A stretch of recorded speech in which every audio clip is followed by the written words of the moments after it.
Welcome to Academy Lanes in Haverhill, Massachusetts for the final match in this Women's Pro Series event. This is the three-person team event, and the reason why you see two men on the approaches is that there are two men and one woman on each team. It's called, the tournament is dubbed A Rose Between Two Thorns, and it's a new idea this year, and it's been very well received. There was an excellent turnout for this event.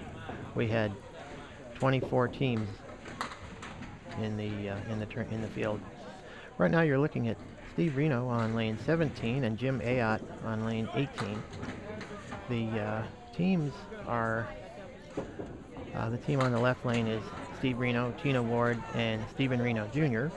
And on the right lane, Jim Ayotte, Kristy Lipke, and Dave Godwin. Jim Ayotte starts out with a 9. Jim Ayotte has been pretty much an ATM recently, as I'm sure you know if you've been following the tournament circuit.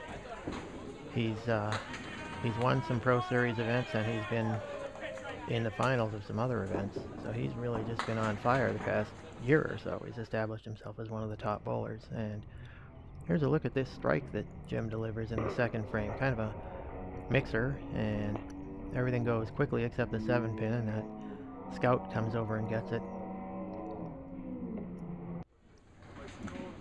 Steve Renaud also with a nice ball in the pocket, 1-3 pocket, leaving the 4-7. And Steve goes by the 4-pin, just gets the 7, so he'll be open in the second box.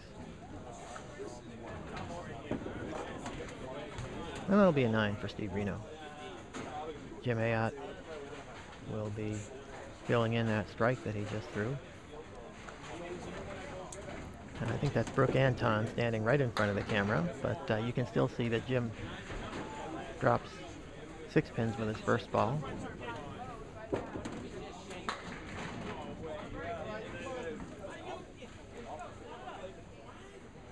Let's see if Jim can put a spare. No, he goes by the head pin, so that'll be a 6 fill on the strike in the second for Jim Ayotte. Steve Renaud working on that 1, 2, 4, 8, and he gets everything but the head pin, so they'll both be open in the third. Jim Ayotte with an 8 box. Steve Renaud with a 10. And the way this tournament worked was that in the preliminary qualifying round, it was the usual 5-game qualifier, and the field was cut to the top 16 teams. And then in each round of the playoffs, rather than head-to-head match play, they had a the format that was used in this event was that the top half of the field in each round of playoffs advanced.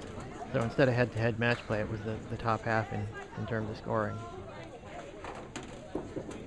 And I think the logic is probably that way you don't have a team that throws a high score but ends up losing a match because just because their opponent threw an even higher score, while a team with a low score can get through.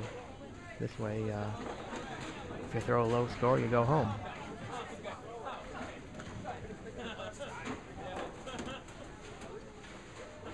So Jim Ayotte and Steve Renaud will finish up their first half.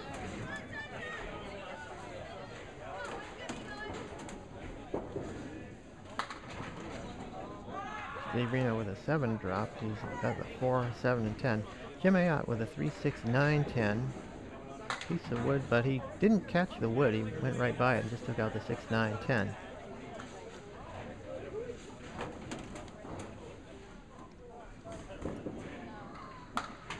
And great shot by Steve Renaud for the spare, converting that 4, 7, 10. He used the wood to perfection there.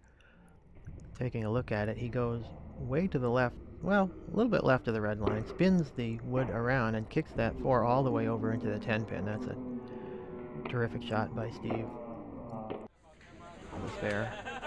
And Steve and Jim will give way to Tina Ward on lane 17 and Kristy Lipke on lane 18. And if Kristy Lipke's name sounds familiar, she is the daughter-in-law of Tim Lipke, who you may remember from his exploits on the Channel 5 Candlepin Bowling Show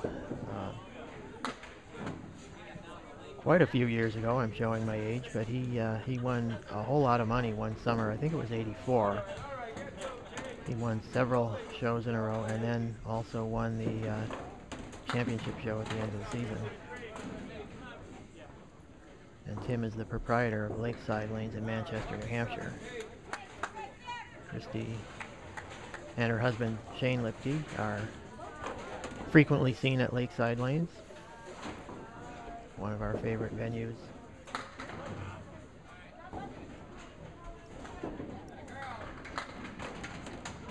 And there's a nice ball by Tina Ward. She leaves a 4-10 split. She might be able to make it. There's a couple pieces of wood that look pretty usable. Let's see if she can convert this spare. Tina is from bogey. Wow, that doesn't go. Both of those pieces of wood just split, and neither one of them took the 4-pin. Tina, I started to say, bowls out of bogey lanes in East Brookfield, as do her teammates Steve Renaud Sr. and Stephen Renaud Jr. So it's an all bogey lanes team here in the final.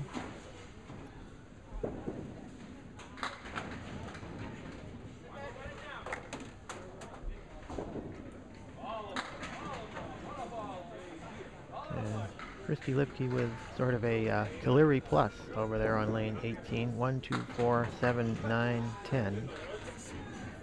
And she gets everything but the 1 and 9. Meanwhile, Tina Ward looking at the diamond over on the left side. 2, 4, 5, 8. Gets everything but the 5. Kristy Lipke will take a 9 box.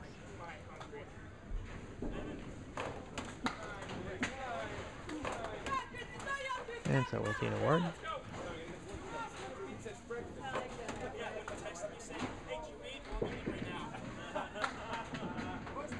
Kristy Lipke goes to the left side of the head pin, leaves 1, 3, 5, and 10.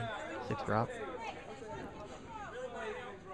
Tina Ward also over on the left side, similarly, but I think hers is 1, 3, 9, and 10, which is a little bit easier. She's got a couple pieces of wood there, but I don't like that one that's almost frozen on the head pin. And as it turned out, she went to the left of the head pin. So they'll both be open. Once again, Kristy will take an 8 box. Tina will make a 10.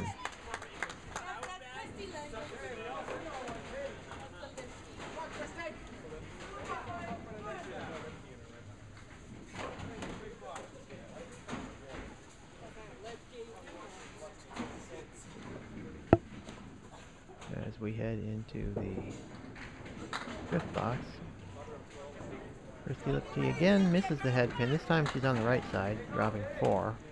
And Tina Ward with a 7 drop, leaving the 1, 3, 9. Kristy has a difficult leave here.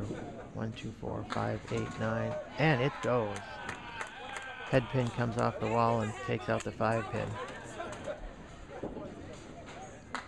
And Tina Ward matches the spare. Let's take a second look at this spare by Kristy Lipke. Light on the left side of the head pin. Head pin goes to the sidewall and comes back and takes out the 5. Nice shot right there. So Kristy and Tina will take a seat and give way to Dave Godwin and Stephen Renaud Jr. Both of these guys are probably familiar to you if you follow the Men's Pro Series. And also Stephen Renaud Jr. is a regular on the Western New England Tour. He has been a winner on that tour. Dave Godwin is a member of the USA East team that won the World Invitational Tournament a couple years ago.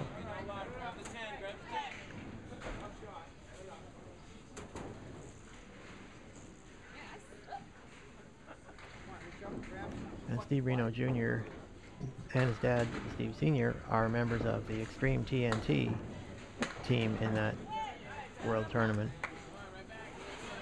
And Steven went to the finals of the World Singles Knockout a couple of years ago. So both of these guys have a lot of match play experience. Dave Godwin is a guy, and he drops. It's a strike. It's a backdoor strike for Dave Godwin. He missed the head pin, but they all went down. And let's see how this happens. Actually, that's the 5 pin, I think, that came off the wall and wiped out the 9, 6, 3, and finally the head pin goes down. So that's a strike in the second for Dave Godwin. Not bad for the ocean, as they say. That's right.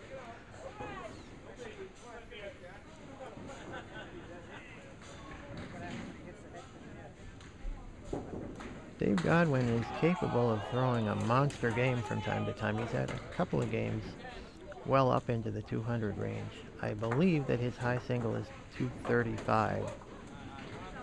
But I know that he also had a 221 game at Halifax, Nova Scotia a couple years ago in the World Tournament. That really kind of made a lot of noise there. The first year he went up to Worlds, he had about, I think he had about 8 400s. And that's a good demonstration of how he does it. This one, there's no question about it.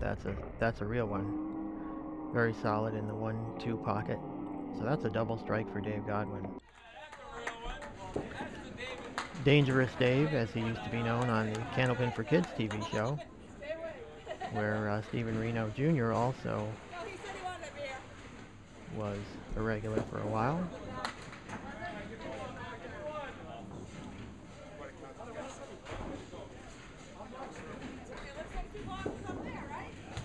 Stephen will take an 8 box in the third. Let's see what Dave Godwin can do on top of this double.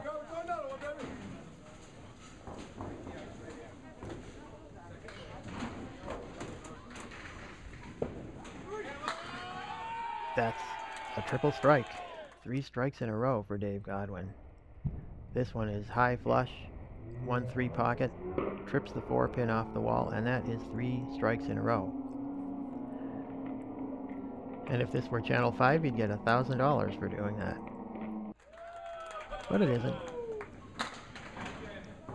Nonetheless, it's going to put his team in the driver's seat for the time being, at least. Meanwhile, Stephen Renaud Jr. has 5, 7, and 8 with some wood that might be useful. And it is. Let's have a look in slow motion at this spare. Really does a nice job utilizing all of those pieces of wood to take down the 5, 7, and 8 very cleanly. So Stephen and Dave Godwin have 1 more box. And let's see if Dave can throw 4 in a row. Not going to do it, but he threw a nice ball there. 1-3 pocket, just a little bit high, so he left the 2, 4, 5, and 7. Dave gave it a good bid to throw 4 strikes in a row. And he doesn't quite get the spare, but he'll put 9 on that 3rd strike in a row. So both guys are going to be open in the 5th. Dave Godwin with a 10 box, that gives him a 95 half. Steve Renaud Jr. with a 9, he's got 54, and you can see the score halfway through this match. Kristy Lipke's team leads by 41 pins.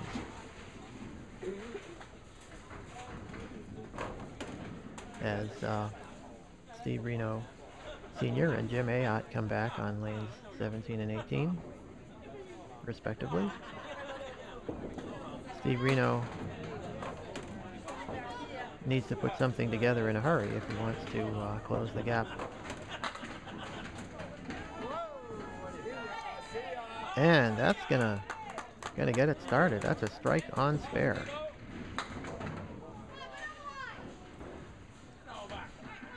So Steve cuts 10 pins right off the lead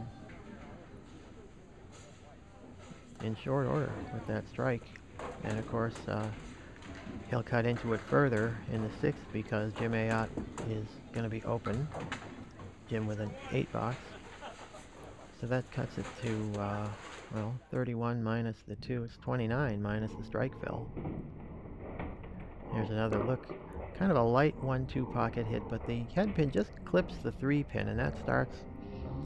The 3 takes out the 5, and meanwhile the 9 pin comes off the wall into the 10. Or that is, the 9 hits the 10, and I think the 10 came off the wall. I got the 6. In any event, it's a strike for Steve Renaud in the 6th, and that's a very timely strike.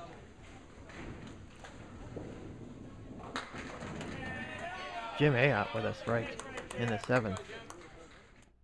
That's a nice answer right there. You can see this is a kind of a medium mixer wall shot sort of thing. 4 pin is the last to go. So he's not going to back down after the strike by Steve Renaud. Well, Steve has a 7 drop, and he's got the 2, 6, and 10 with 3 pieces of wood, and one of them is frozen behind the 2 pin. That might help him cut that 2 over into the 6-10. And it does, but the 10 pin doesn't go. The 2 went straight into the 6, and the 6 slammed off the wall.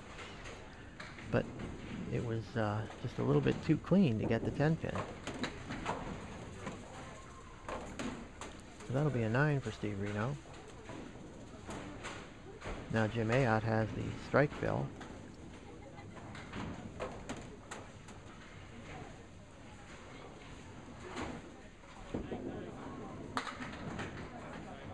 And he's on the head pin a little high, but he gets a 6 drop. He's got 2, 4, 7, and 10. Some wood well over toward the right in front of the 10. I don't think that's filling a strike. I really doubt that he's going to try and use that wood. He'll probably just go for the 2, 4, 7 and try to get as much count on the strike as he can. And it's going to be a 7 fill. And meanwhile, Steve Renaud with the 4, 7, 10. A little bit different wood configuration from when he made it earlier. And he makes a great try on that 4, 7, 10. Almost converts it again.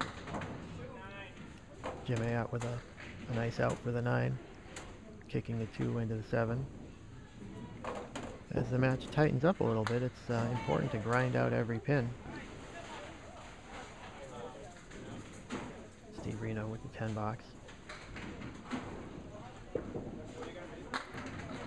Jim Ayotte with 8, leaving the 9 and 10 and some wood out front. I think that piece of wood might be too far out. We're going to have to get a runner to go down and take it out of there. And now Steve Renaud has the Caleri Plus over on lane 17.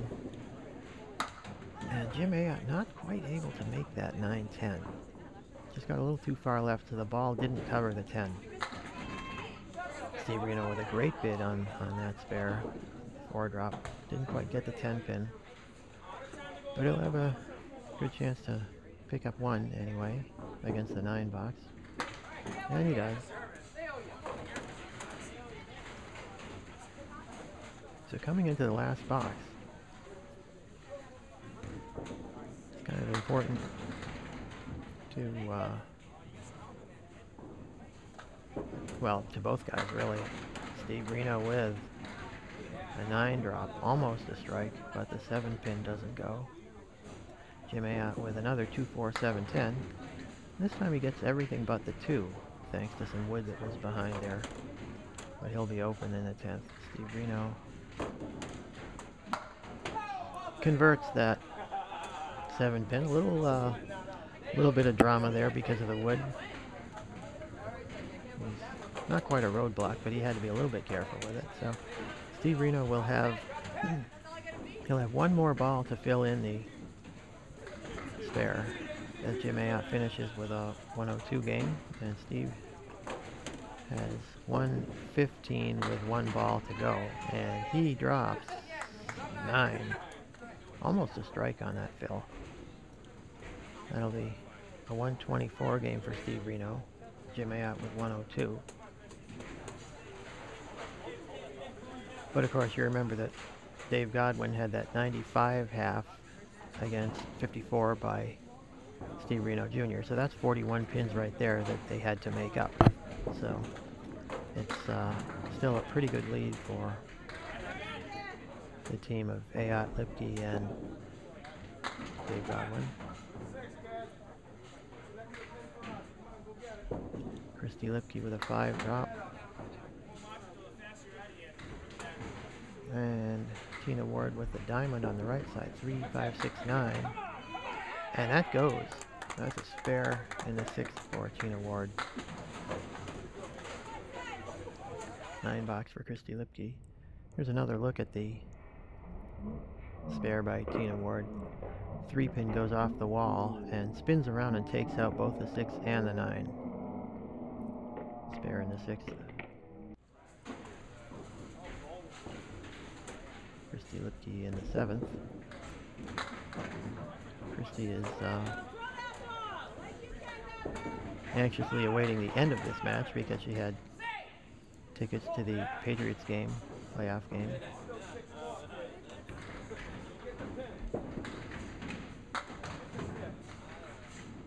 She'll be open in the 7th.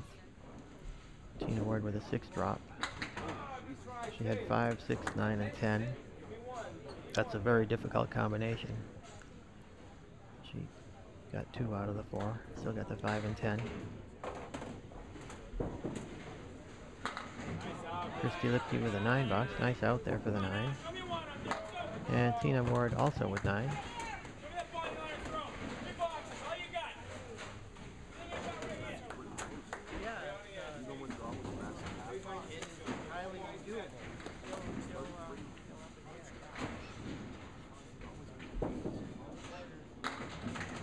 And Kristy Lipke with a 7 drop, leaving a 2, 4, 5 triangle.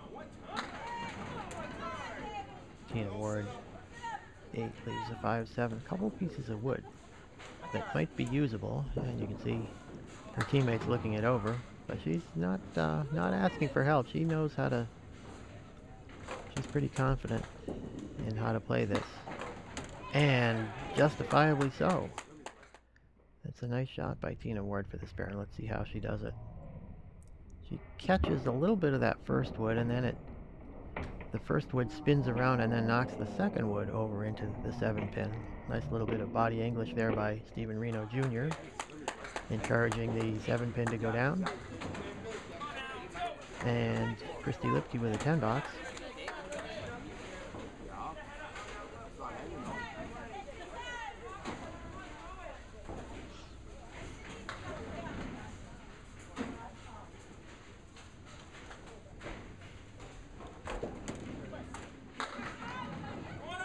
Kristy with a 7 drop, and she's got 5, 7, and 9.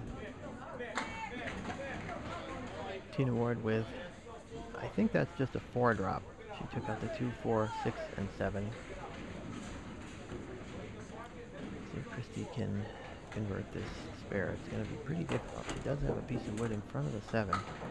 And she looks like she tried to use that, maybe spin it around and come back to get the 5, 9. She got the 9, but not quite the 5. So both bowlers will be open. Kristy Lipke with 10. Tina Ward working on the 8 and 10.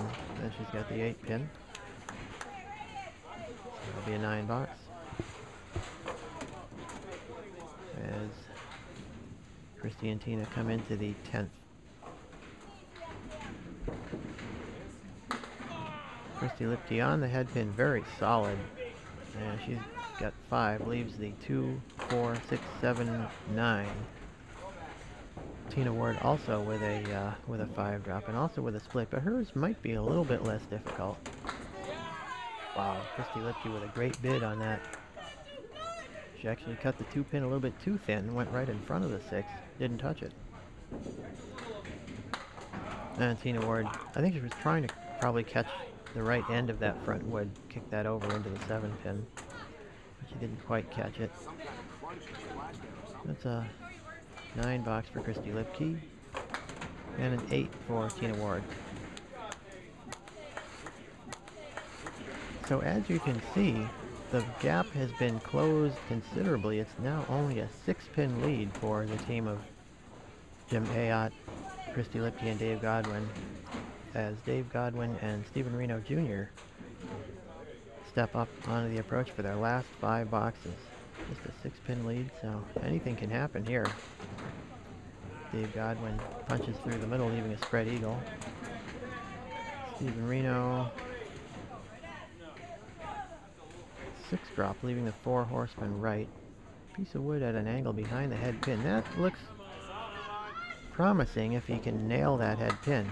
Wow. Shows you what I know. That's pretty close to where I thought he wanted to hit it, but the wood just didn't, nothing went back to toward the 610. Dave Godwin with 9. And Stephen Renaud with 10. That ball came back, went all over the place, and finally took out the 10-pin. So that's going to cut it to a 5-pin lead. Dave Godwin with 9.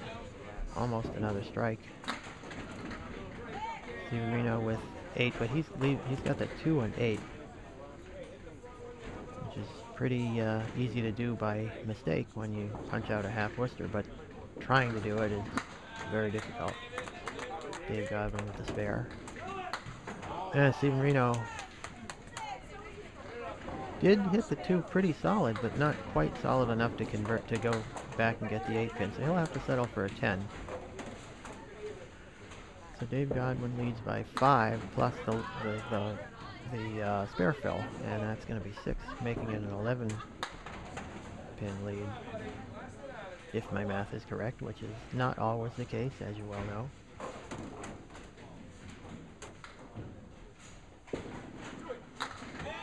Wow, and a great shot there for another spare by Dave Godwin. Very timely. And what's going to happen here? Stephen Renaud missed the head pin, but almost got that, almost ended up with a spare out of that 2 conversion, but he'll settle for a 10. Here's another look at the spare by Dave Godwin. He cuts that 3-pin over into the 4. Very clean, nice shot there, very timely. So I believe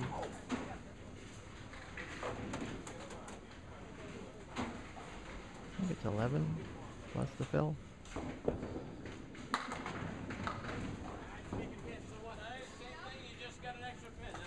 5 drop. Yeah, you heard somebody say it's the same thing he just made, just with an extra pin. He's got 3, 4, 6, 7, 10. Stephen Renaud with an 8 drop, but he has a couple of very tough pieces of wood in front of that 6-9. It's going to be very difficult to push this back and get those 2. And you can see what the problem was there. It's just tough to direct that double wood back into the corner to get the 6-9. And we'll show you on replay exactly what was the dilemma that he was looking at. You can see, look at that piece of wood, the double wood. It looked like he might have been trying to hit it high and get that first wood to come off the wall and take out the 6-9. Pretty good idea, but he just, I think it was a little bit too far to the left to get it going back toward the 6-9. So I think, well, I think that's going to do it.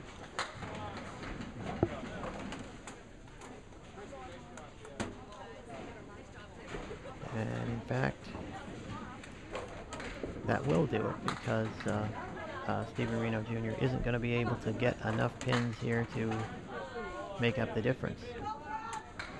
So Jim Ayotte, Kristy Lipke, and Dave Godwin will win this Women's Pro Series 3-way team event over the runner-ups, Steve Renaud Sr., Tina Ward, and Stephen Renaud Jr. here at Academy Lanes. Some terrific bowling here by all concerned, and that 154 game by Dave Godwin is pretty much what made the difference and spurred his team on to victory.